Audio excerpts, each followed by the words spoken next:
y tu visión con respecto a todas estas medidas, ¿no? Bueno, Mm. emitir dinero para pagar estos créditos, para salir a tapar ciertas falencias que no se pueden cubrir porque no se está generando, lo que va a suceder con un montón de pymes que se van a quedar en el camino, por ende se van a quedar muchas familias y trabajadores sin trabajo.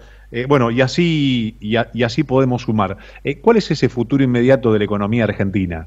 ¿Qué se le dice a la gente que está esperando salir a poder volver a trabajar, a poder volver a generar, a traccionar esa rueda donde va a tener cheques devueltos, el esperame, mirá, tengo estas Es, complicaciones, gracias a Dios puedo esperar? Bueno, un montón de lo contingencias. que Algunos hay. dicen, mirá, ya 2020 lo doy por perdido, otros dicen, no, va a arrancar en agosto. ¿Cuál es tu visión como economista y como conocedor de toda esta historia? Mira, lo que es muy interesante que está pasando es un gran reajuste de contratos, ¿no? Esas cosas no las vemos, pero vos hablás con el comerciante, con el mecánico, con el peluquero, y no es que el alquiler que paga el dueño del local le dice, a mí pagame lo que yo te digo, porque si no te voy a mandar. No, acá hay una cuestión que se llama fuerza mayor. Cualquier contrato dice, muchacho, fuerza mayor, renegociamos. Está todo el mundo renegociando contratos. Esto necesariamente la gente le trata de encontrar la vuelta y todo el mundo flexibiliza. Che, me debes guita y bueno, ya sé, si es obvio que no podés laburar, bueno, pagame mañana. Entonces el sector privado se va moldando como puede a esta situación desgraciada. Ahora, sacale la cuarentena. Imagínate que estuviéramos en plena libertad para hacer lo que quisiéramos. La situación sería dramática igual. O sea, la gente no quiere salir a la calle, hay muchos que se contagian, hay alguno que le dice, che, mira, este evento lo vamos a suspender porque no vamos a tener gente. Entonces hay un montón de cosas que se derrumban, ¿no? La temporada de fútbol, por ejemplo, leí ayer que no se va a reanudar hasta fin de año. Y no están esperando a que el gobierno diga hay cuarentena o no hay cuarentena. Se suspende porque se suspende, chao, porque no va a tener sentido hacerlo. Bueno, entonces, digamos, la economía va a sufrir. ¿A qué vamos inmediatamente? A una fuerte recesión económica, con aumento de la tasa de pobreza y aumento del desempleo. Lamentablemente eso es insalvable. El gran problema acá es, bueno, ¿qué dice el libro de texto de qué hay que hacer? Bueno, este es Keynes, dice. Bueno, entonces, ¿qué dice Keynes? Bueno, que el gobierno estimule el gasto, que salga a gastar, que aumente el gasto público y que baje la tasa de interés, ¿no? Esas son las medidas macroeconómicas que dicen los libros de texto tradicionales que hay que hacer. Lo que pasa es que, por ejemplo, ¿cómo debería aumentar el gobierno el gasto público? Bueno, no sé, con un plan de obra pública. Pero si el propio gobierno dice, no, muchachos, no hagamos nada, no hagamos obra pública, no hagamos obra privada porque vamos a contagiarnos de coronavirus. Entonces es como que la situación es muy atípica, ¿no? Por otro lado, bajás la tasa de interés. ¿Y quién quiere tomar un crédito? El que toma el crédito es para aguantar, porque dice, bueno, tomo un crédito que tenga una tasa negativa, para tirar, pero bueno, ¿sabes qué puede pasar en el futuro? No sabes si esto dura 2 meses, 1 mes, 7 meses, 2 años. Entonces no son efectivas esas medidas.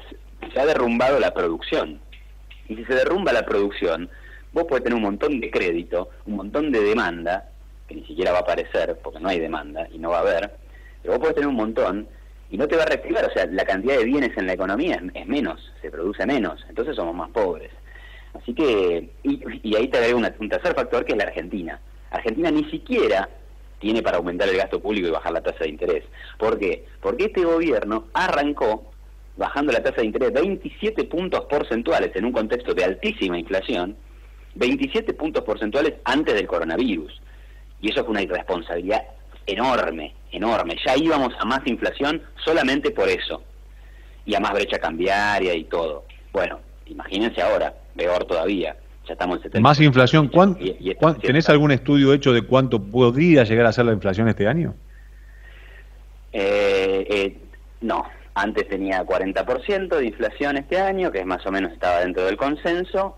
Hoy claramente vamos a una tasa más alta que, si mantienen todos los controles, podría llegar a ser del 50%. Pero ¿sabes a dónde vamos? A un Rodrigazo. O sea, cuando vos tenés una brecha del 70% y querés que tus exportadores exporten, no podés seguir con eso insostenidamente. Contale a la gente que no vivió Rodrigazo, que está escuchando en este momento, qué es brevemente Vamos a un Rodrigazo. ¿Qué es en la calle?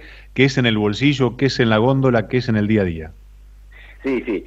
Yo tampoco lo viví, pero bueno, es algo que uno lo estudia. No, no, vos lo estudiaste, hay gente que no lo estudió y que dice, Sí, Rodrigazo sí claro. lo escuché, No, uy, claro, hace claro. muchos años que es. Hubo un ministro de Economía llamado Celestino Rodrigo, que era ministro de Isabel Martínez de Perón, que Sí, y que lo que hizo fue terminar con una serie de controles de precios que había en la economía.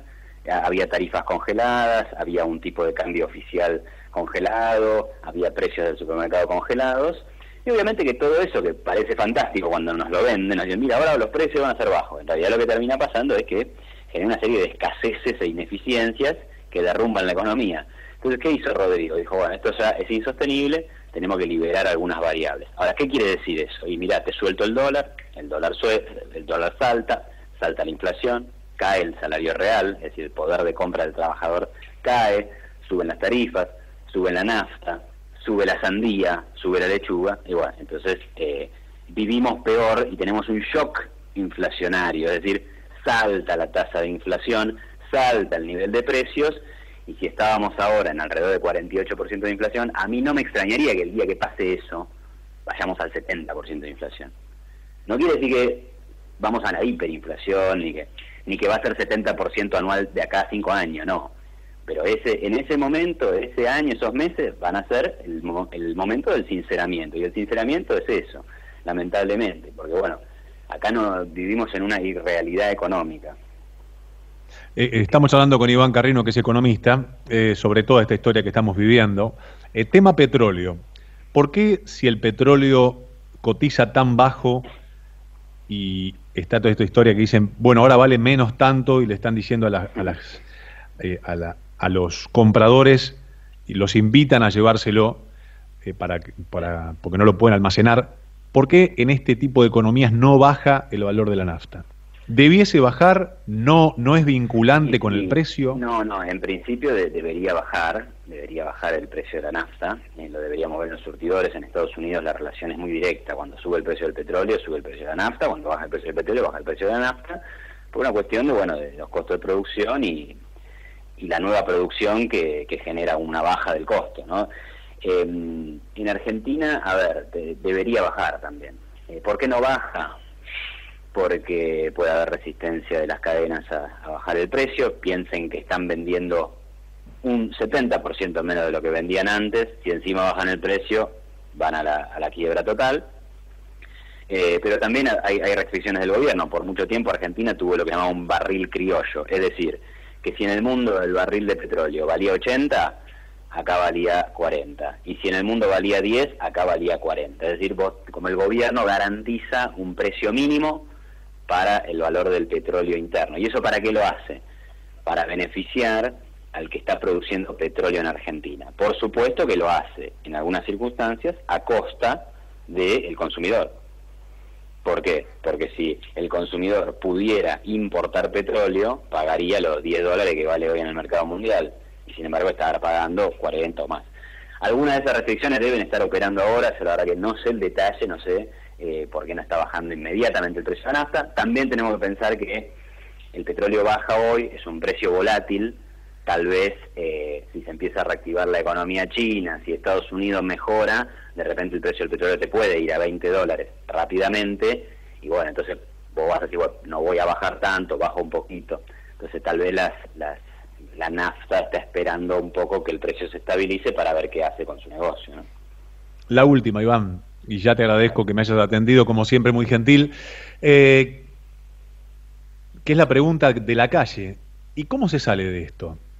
¿Cómo económicamente el gobierno, qué debiese hacer ante este sacudón económico mundial, local? ¿Tiene alguna chance la economía argentina de prenderse en vender algún commodity afuera, o las urgencias son tan grandes dentro que no va a tener ni tiempo como para reaccionar? No hay salidas fáciles. Lo que pasa es que mi punto de vista es que el gobierno no debe empeorar las cosas.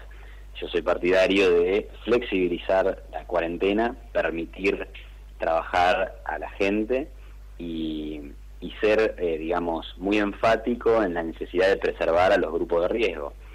Todo aquel que tenga más de 60 años, bueno, es un grupo de riesgo, tiene mayor posibilidad de morirse de coronavirus.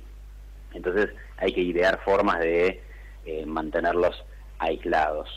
Tampoco la medida que tomó Rodríguez Larreta, que parece prácticamente prohibirle salir de la casa. O sea, hay que encontrar alguna manera que no sea tan drástica y tan agresiva y tan estalinista, ¿no? Pero que que sí que los preserve de alguna forma, porque si estamos hablando de cuidar la salud, aunque cada uno también es libre de cuidar su propia salud y decidir no tomar ningún riesgo quedándose voluntariamente en la casa. Pero bueno, volviendo a la cuestión de la economía, es permitirle a la gente trabajar, flexibilizar las cuarentenas, volver a una normalidad, pero después el gobierno tiene un montón de cosas para hacer, por lo menos, por ejemplo, eliminar las restricciones cambiarias que hoy te están reventando la capacidad exportadora, por ejemplo, desregular más sectores de la economía para que se puedan adaptar a esta nueva realidad, terminar con los controles de precios, y si ha decidido aumentar el gasto público de la forma que lo está haciendo para pagar salarios privados o para aumentar el gasto en salud, bueno, tiene que encontrar otras áreas donde lo tiene que reducir, porque si no el déficit fiscal va a ser tan grande que que corremos el riesgo de tener altísimos niveles de inflación, lo que va a ser peor todavía para una economía que ya está muy golpeada, ¿no? Iván, esperemos que de esto salgamos con la menor cantidad de golpes posibles o muertos en todo sentido, no solamente físicamente, sino empresarialmente hablando. Bueno, todo tiene que ver con todo, ¿no? Al final de cuentas. Así es, un abrazo grande, Sebastián, ojalá. Un abrazo grande.